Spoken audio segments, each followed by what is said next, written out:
अस्पताल प्रशासन व मेडिकल कॉलेज की तरफ से आप सभी का यहाँ पर अभिनंदन व स्वागत।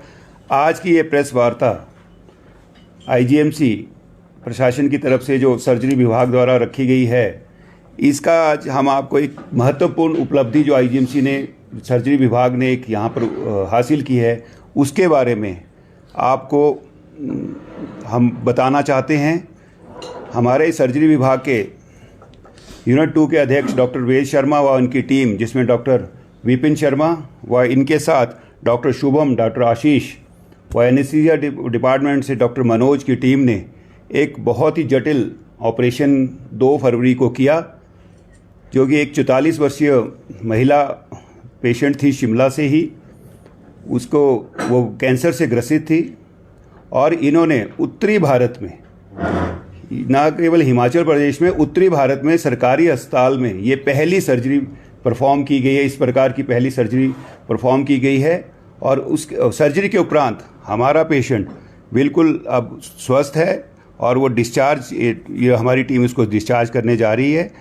तो इसकी पूरी विस्तृत जानकारी के लिए मैं डॉक्टर वेद शर्मा व डॉक्टर विपिन को आमंत्रित करता हूँ। ये उसकी पूरी आपको जानकारी देंगे। अच्छा, तो बेसिकली इस पे तो बेसिकली जो प्रेस वार्ता का जो हम मुख्य उद्देश्य है कि हम आम जनमानस को, लोगों को ये बताना चाहते हैं कि देखो, लेप्रोस्कोपिक सर्जरी हम यहाँ कर रहे हैं, वो तो काफ़ी कई दशकों से यहाँ पे चल रही है, पर कैंसर की सर्जरी जिसमें लगभग 80 से 90% पेट का हिस्सा हमने निकाल दिया और जितना भी बाकी उसके बाद जितना भी उसको जोड़ना है या पूरा का पूरा प्रोसीजर दूरबीन से या मिनिमली इन्वेसिव सर्जरी से हमने किया। ये प्रोसीजर मुश्किल है। हमें भी ये करते करते इस मंजिल तक पहुँचते टाइम लगा। मैं भी यहाँ से 4 साल से यहाँ पे लैब सर्जरी हम कर रहे हैं। 4 साल से यहाँ पे मैं असिस्टेंट प्रोफेसर सर्जिकल गैस्ट्रोलॉजी के पद पे कार्यरत हूँ। तो धीरे धीरे करके पहले हमने छोटे स्टेप में किया, अब हमने इसको इस मंजिल तक पहुंचाया है। तो ताकि लोगों को ये फ़ायदा हुआ, जैसे सर ने कहा कि ये सामान्यतः ये सर्जरी सरकारी अस्पतालों में उपलब्ध नहीं है, कुछ चुनिंदा कॉर्पोरेट हॉस्पिटल में होगी, है, उपलब्ध है, और साउथ इंडिया में काफ़ी लोग सेंटर्स में ये उपलब्ध है। इसकी ट्रेनिंग बेसिकली मैंने जेम हॉस्पिटल कोयम्बटूर है, वहाँ पे मैंने लैब का कोर्स किया था, वहाँ पे ली थी। उसके बाद मैंने इसको अपने प्रैक्टिस में लागू किया। जी, आपके कोई क्वेश्चन हो देन वी कैन। सर्जरी कितना समय लगा सर्जरी में, और जो बीमारी थी वो क्या थी, उसके बारे में थोड़ा ब्रीफ बताओ। हाँ, तो ये 44 वर्षीय महिला है और बेसिकली पेट का कैंसर है। पहले हमने कीमो दी थी, पेट का बॉडी पार्ट का कैंसर है, पहले कीमो दी, उसके बाद इनको हमने सर्जिकली किया। सर्जरी का जो टाइम था इसमें लगभग हमें 6 घंटे लगे थे जी, 6 to 6.5 आवर्स लगे थे, और पेशेंट उसके बाद टोटली रिकवर कर चुका है। कब हुई थी सर? 2 फरवरी को जी। 2 फरवरी। सर, जैसे भी ये सर्जरी हुई है तो शुरू कई बार हो जाता है कि वाहवाही के लिए ऑपरेशन तो हो जाते हैं, लेकिन लगातार क्या ये अब चलती रहेगी या फिर? नहीं, ये मैं आपको अवगत कराना चाहूँगी, इससे पहले भी हम सीए स्टमक के यानी कि पेट के कैंसर के काफ़ी ऑपरेशन लैब से कर चुके हैं, पर उसकी हमने कोई ऐसे प्रेस रिलीज नहीं किया, और उसमें सिर्फ हमने लगभग 50-60% मतलब समझो कि up to the 50-60% of the stomach we remove with surgery. But इस सर्जरी को करने के लिए we have to remove up to 80 to 90%, और उसके बाद उसको जोड़ना जो है थोड़ा सा कम्प्लेक्स हो जाता है। बहवाई के लिए नहीं है, ये सर्जरी हम रूटीन में कर रहे हैं और आगे भी करेंगे। आपने कहा कि सरकारी अस्पतालों में अभी तक नहीं हुआ है जी, इससे पहले क्यों नहीं हो पाया? क्या कोई ऐसी यहाँ पर सुविधाओं की कमी थी उसकी वजह से, या फिर कोई दूसरा ही कारण?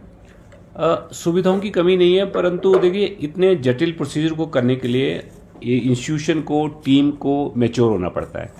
सीधा हम ऐसे बोले कि डायरेक्टली हम इतनी कम्प्लेक्स सर्जरी डे 1 से कर देंगे, ऐसा पॉसिबल नहीं है।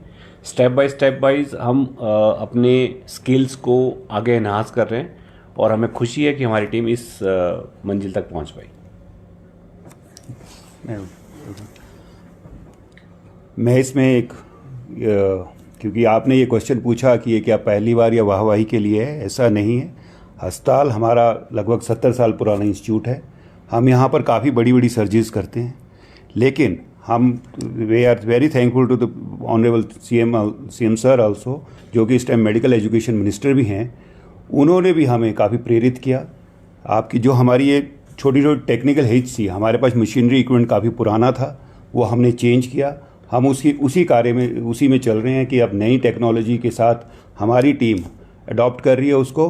और यही हमारी सबसे बड़ी खुशी का कारण है कि ये जो ऑपरेशन अभी तक बड़े बड़े इंस्टीट्यूट्स में, गवर्नमेंट इंस्टीट्यूट्स में भी नहीं हो सके, वो हिमाचल प्रदेश आईजीएमसी में हमने ये सफलतापूर्ण करके दिखाया है। और हम आगे प्रतिबद्ध है कि जो भी हम अच्छी से अच्छी बेहतर से बेहतर सेवाएं लोगों को दे सकें, उसके लिए हम कोशिश करते हैं। सर, इसमें कितना टाइम लगा सर्जरी में, और जो अगर हम बात करें तो कितना इसमें जो कॉस्ट है? देखिए, कॉस्ट तो 1-1.5 लाख के करीब है जो लैब की इंस्ट्रूमेंट लगते हैं, और टाइम 6 से 6.5 घंटे हमें लग गया। यही सर्जरी हम ओपन से करते हैं तो 4 से 4.5 घंटे लगते हैं, तो इस प्रोसीजर को लैब से करने में हमें 2 घंटे एक्स्ट्रा लगे हैं। कितने लोगों की टीम? हमारी 4 लोगों की टीम थी जी, और सर हमारे गाइड है। सर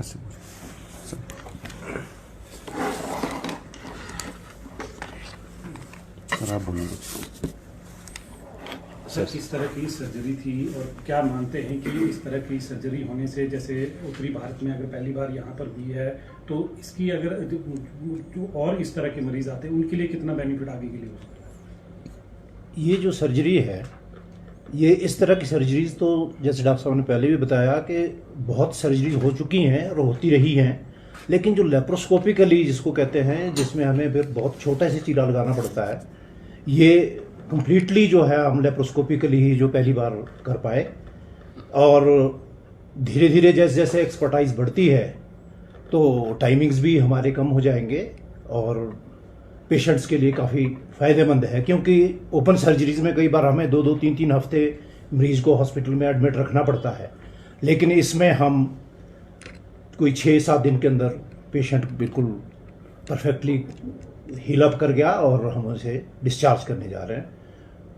डॉक्टर साहब, कितना चैलेंजिंग रहा? आपने कहा कि ओपन सर्जरी नहीं हुई है, अंदर से अंदरूनी ही सर्जरी आपने ये लैप्रोस्कोपी, कितना चैलेंज रहा और कितना टफ मानते हैं और इस सर्जरी को करना? एक्चुअली चैलेंजिंग तो ये कहेंगे कि ओपन सर्जरी से भी हम लोग जब एब्डोमेन सारा देखा होता है, सारा किया जाता है, पर जो इंस्ट्रूमेंट्स और लेप्रोस्कोपिकली जब हम करते हैं तो करने में इट इज़ प्रैक्टिकली काफ़ी डिफ़िकल्ट होता है। और स्पेसिफिकली जब हम सारा बीमारी निकाल देते हैं तो जो ऑर्गन्स को, स्टमक को जो जोड़ना होता है, वो काफ़ी डिफ़िकल्ट होता है। तो पर यही है कि जैसे डॉक्टर साहब ने भी अभी बताया कि धीरे धीरे जो है वो एक्सपर्टाइज हमारी बढ़ती रही है, और आज जो है हम मैक्सिमम ये काफ़ी बड़ी सर्जरी है जो पूरी तरह से लेप्रोस्कोपी कर पाए। और मैं ये भी ऐड करना चाहूँगा कि कल दोबारा से हमारा ऑपरेशन डे है, और इसी तरह की सेम ऑपरेशन 2 केसेस हमने कल और रखे हैं। तो ना ये पहला था, ना ये आखिरी है। I mean we are doing this, and this is mainly to advertise to the general public that these surgeries are available here at IGMC. UTR और आयुष्मान की फैसिलिटी इस सर्जरी में मिल रही है कि नहीं? मैम, वो तो थोड़ा इशू आ रहा है, पर I think that is not the question we should be discussing here. मरीज की क्या स्थिति है? मरीज बढ़िया सर, डिस्चार्ज के लिए रेडी है।